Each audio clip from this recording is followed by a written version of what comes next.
हर हर महादेव दोस्तों, मैं माफ़ी चाहती हूँ। पिछले कुछ दिनों से मैं कहानी अपलोड नहीं कर पाई क्योंकि मेरी छोटी सी बेटी है 10 महीने की, जिसकी तबीयत ठीक नहीं थी। उसके बाद वट सावित्री का पूजा आ गया, फिर मैं भी बीमार पड़ गई। मुझे माफ़ कर दीजिएगा। जैसा कि एपिसोड 7 लापता दुल्हन में मैंने बताया था कि रुद्र की दुल्हन लापता हो गई और पुलिस आए थे ढूंढने, जिसमें सबूत के तौर पे उसे एक गुड़िया मिली थी। अब आगे एपिसोड 8 मेघ का दरवाज़ा। एक कमरे में समीर कैमरे में सारी तस्वीरें देख रहा था। तभी उसके सारे दोस्त आ जाते हैं और बोलते हैं, क्या कर रहे हो? तो समीर कहता है, वही हम लोग जब स्टेशन से उतर रहे थे तभी से लेकर के अभी तक की पिक्चर्स देख रहा हूँ। सब कहने लगते हैं, हमें भी दिखाओ। तभी उस रूम में रामू काका झाड़ू लगाने चले आते हैं। रामू काका झाड़ू लगा रहे थे, वो लोग तस्वीरें देख रहे थे। रुद्र कहता है, देख भी उसको, ट्रेन में भी चिप्स खा रहा है, तभी तो इतना मोटा है। कितना खाता है यार तू? पीयूष कहता है, क्या करूँ, मुझे चीज़ें देखते ही भूख लग जाती है। फिर वो लोग फ़ोटो स्लाइड करते करते एक फ़ोटो पर रुक जाते हैं और अनन्या कहती है, ये तो मेघ का दरवाज़ा है ना, तूने इसका फ़ोटो कब ले लिया? तभी रुद्र कहता है, तुम लोग वहाँ रुके थे क्या? तभी रामू काका कहते हैं, क्या? मैंने कहा था ना जीप से कोई मत उतरना। चलो उस फ़ोटो को डिलीट करो। ठीक है रामू काका, हम डिलीट कर देंगे। तब आयुष कहता है, रामू काका आपने कहा था आपने मेघ के दरवाजे की कहानी सुनाएंगे, हमें वो कहानी सुनाइए ना। रामू काका कहते हैं, नहीं नहीं, मुझे बहुत काम है। फिर सब जिद करने लगते हैं, प्लीज़ रामू काका सुनाइए ना। रामू काका कहते हैं, तुम लोग वो कहानी जान के क्या करोगे? मुझे नहीं सुनाना। पर जब रुद्र कहता है कि रामू काका कहानी सुनाइए, तो फिर रामू काका कहते हैं, अब छोटे मालिक ने कहा है तो मुझे कहानी सुनाना ही पड़ेगा। तो फिर रामू काका कहते हैं, मैं वो दिन कभी नहीं भूल सकता। उसके कुछ दिन पहले पंडित सुसलाचार्य ने दोनों सरपंचों को अपने पास बुलाया था। मैं भी मालिक के साथ गया था और कुछ प्रमुख सेवक भी थे। पंडित सुसलाचार्य के 4 शिष्य थे जो उनके साथ ही थे। पंडित सुसलाचार्य कह रहे थे, आने वाली सोमवार को हमें मेघ का दरवाज़ा बंद करना होगा, उस चुड़ैल को उसमें कैद करना होगा, नहीं तो वो पूरे मेघ गाँव को शमशान घाट बना देगी। तो फिर दोनों सरपंच कहते हैं, तो इसमें हम आपकी क्या सहायता कर सकते हैं पंडित जी? तो पंडित जी बताते हैं, आप लोगों को 1 दिन के अंदर पूरा गांव खाली करवाना होगा। फिर दोनों सरपंच कहते हैं, तो वहाँ के लोग कहाँ जाएंगे? फिर पंडित जी कहते हैं, बलमटोला और दास गांव में दोनों को बांट दीजिए और उनके रहने और काम का व्यवस्था आप लोग कीजिए ताकि वो लोग अपना ज़िंदगी सुखी से व्यतीत कर सकें। फिर दोनों सरपंच हामी भरते हैं, ठीक है पंडित जी, आप जैसा कहेंगे वैसा ही होगा।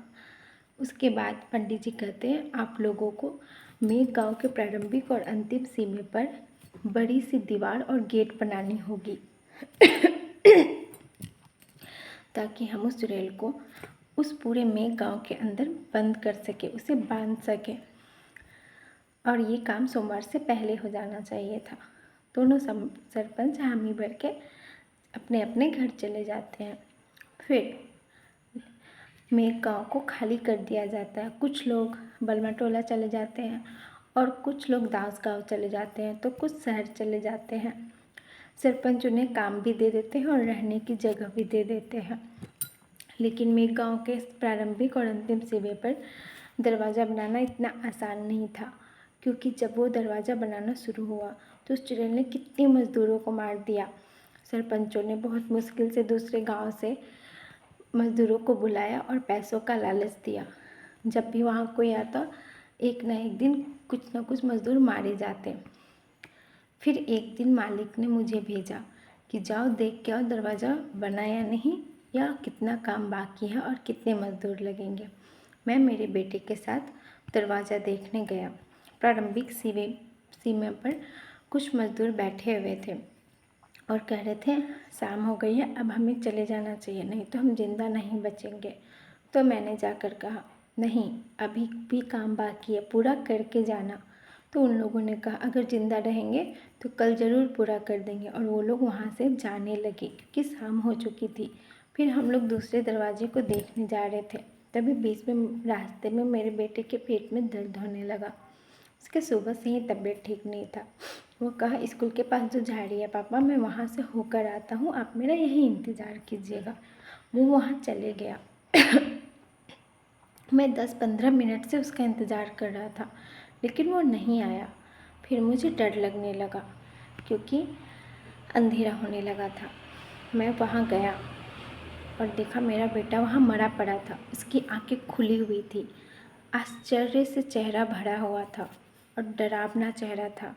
मैं समझ गया इसने उस चुड़ैल को ही देखा है, इसलिए मर गया और इसे चुड़ैल ने ही मारा। उस दिन मेरे बेटे की मौत हो गई उस चुड़ैल की वजह से।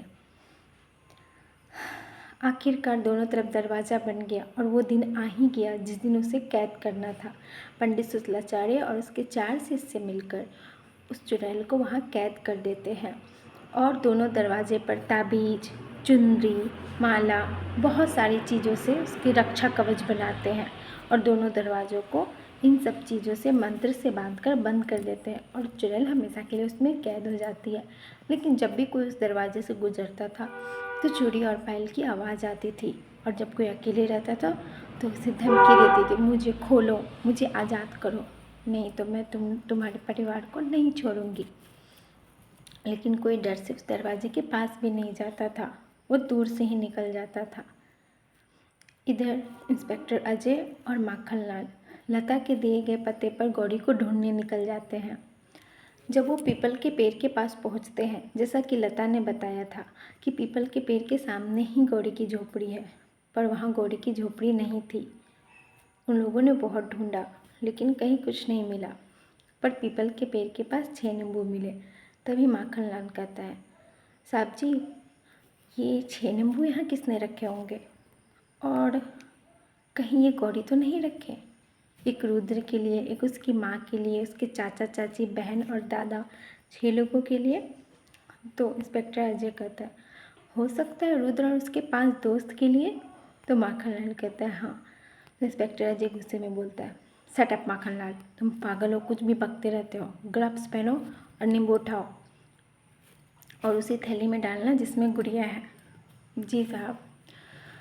फिर इंस्पेक्टर अजय गुस्से में बोलता है, फिर उस रुद्र का चेहरा देखना पड़ेगा। तो माखनलाल कहता है, आप रुद्र से इतना गुस्सा क्यों है? रुद्र मेरे बचपन का दोस्त है, समझे। देखो मेरे सर के पीछे जो ये काला निशान है, ये बचपन में रुद्र ने ही मारा था, जिस वजह से मेरी बचपन की सारी यादें धुंधली हो गई है, मुझे कुछ भी याद नहीं है। फिर वो दोनों जीप की तरफ बढ़ जाते हैं, पर जब जीप की तरफ आते हैं तो सीट पे गुड़िया वाली प्लास्टिक नहीं थी।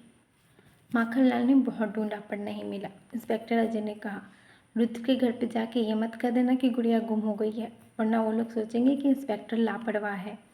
चलो अब रुद्र के घर चलते हैं। वो लोग रुद्र के घर आते हैं और दरवाज़ा खटखटाते हैं। अभी रामू काका उन लोगों को चुड़ैल की कहानी सुना ही रहे थे, तब तक आयशा कहती है, रामू काका ज़रा दरवाजे पे देखिए कौन है। तो रामू काका के साथ साथ सारे बच्चे भी नीचे चले जाते हैं और रामू काका जैसे ही दरवाज़ा खोलते हैं तो कहते हैं, आइए आइए साहब आप आइए। और वो इंस्पेक्टर अजय कहता है, जाइए घर के बाकी सभी लोगों को बुला कर लाइए। तब लता आती है और लता कहती है, क्या आपको गौरी का कुछ पता चला? तो फिर इंस्पेक्टर अजय कहते हैं, जी नहीं, पर आपने जो पता बताया था वहाँ कोई झोपड़ी नहीं थी, दूर दूर तक कुछ नहीं था, सिर्फ पीपल का पेड़ था और वहाँ ये 6 नींबू थे। जब इंस्पेक्टर अजय ने नींबू की तरफ इशारा किया तो वो नींबू पीले से लाल हो चुके थे, जिससे आयशा देखकर चिल्लाने लगी, ये क्या भला मेरे घर में लेकर आए हैं, जल्दी से मेरे घर से बाहर निकालिए।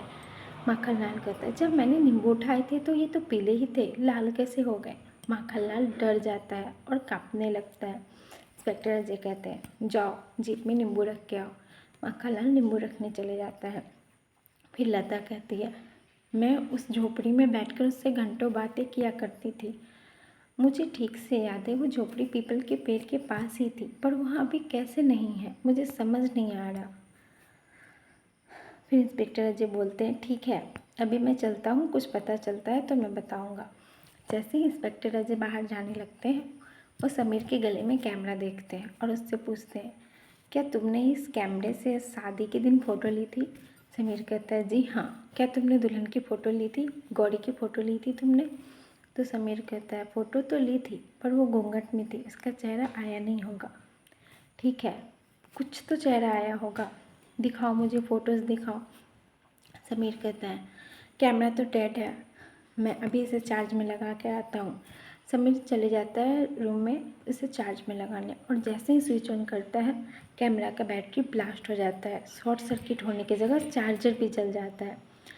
ब्लास्ट की आवाज़ सुनकर सब दौड़ के वहाँ जाते हैं और देखते हैं कि कैमरा के अंदर से धुआं निकल रहा है। फिर समीर उसे बताता है उन लोगों को कि जैसे ही मैंने स्विच ऑन किया इसका बैटरी ब्लास्ट हो गया और चार्जर भी जल गया। तो संतोष कहता है ऐसा कैसे हो सकता है, अभी तो मैंने रुद्र की शादी में वायरिंग करवाई थी। माखन लाल कहता है हो जाता है कभी कभी शॉर्ट सर्किट की वजह से, लेकिन अब हम फ़ोटोज़ कैसे देखेंगे। तो फिर रुद्र कहता है कोई बात नहीं, कल हम मार्केट से नया बैटरी लाएंगे और कैमरा में लगाएंगे, तभी आप लोग फ़ोटो देखिएगा। आशा करती हूँ आप लोगों को कहानी पसंद आ रही होगी। मैं माफ़ी चाहती हूँ कि मैं कहानी बीच में छोड़ के चले गई थी। प्लीज़ आप लोग इस कहानी को